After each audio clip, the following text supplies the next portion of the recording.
Bonjour, aujourd'hui sur Cuisine Saine, nous allons voir comment faire du chocolat cru.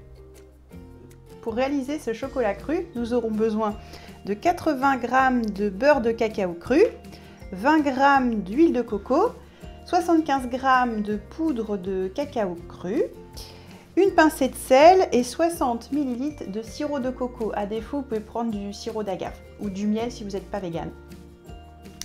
Donc pour réaliser notre chocolat, nous allons utiliser une casserole à bain-marie, mais vous pouvez utiliser du bain-marie classique si vous n'avez pas de casserole à bain-marie. Donc l'idée, ça va être de chauffer tout doucement pour faire fondre le beurre de coco et l'huile de coco. Et une fois que ça sera fondu délicatement, on viendra ajouter le cacao en poudre petit à petit. Donc je mets mon beurre de cacao, l'huile de coco, donc il y a 20 g là d'huile de coco. C'est l'équivalent d'une cuillère à soupe.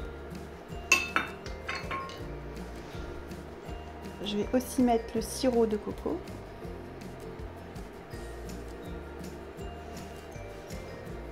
Et une pincée de sel.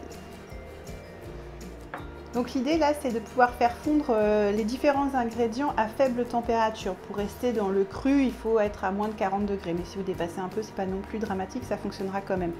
Donc l'idée, c'est vraiment un bain-marie tout doux, on prend son temps pour attendre que ça fonde.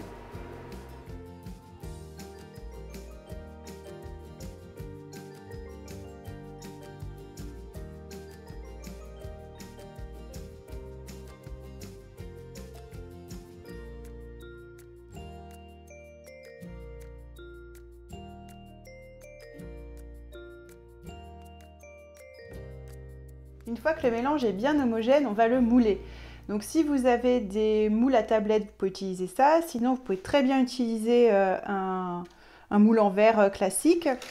Là, moi j'ai des boîtes de rangement en verre pour mettre dans le frigo. Je viens mettre un papier sulfurisé pour aider à démouler. Et ensuite, je viens le couler. En prime, vous pouvez mettre fruits secs, graines, comme je suis gourmande, moi je vais en mettre un peu dedans. Et ensuite, on laissera reposer.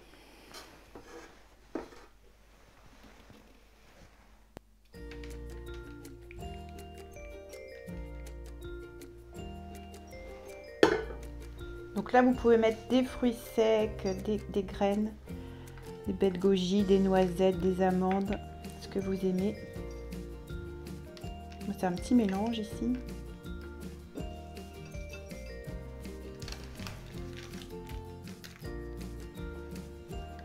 Des graines de tournesol, des graines de courge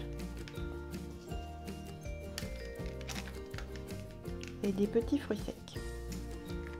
Maintenant, votre chocolat cru est prêt. Vous pouvez le laisser refroidir et ensuite le mettre pendant une dizaine d'heures au réfrigérateur avant de le démouler. Et vous verrez, c'est délicieux, même fait maison.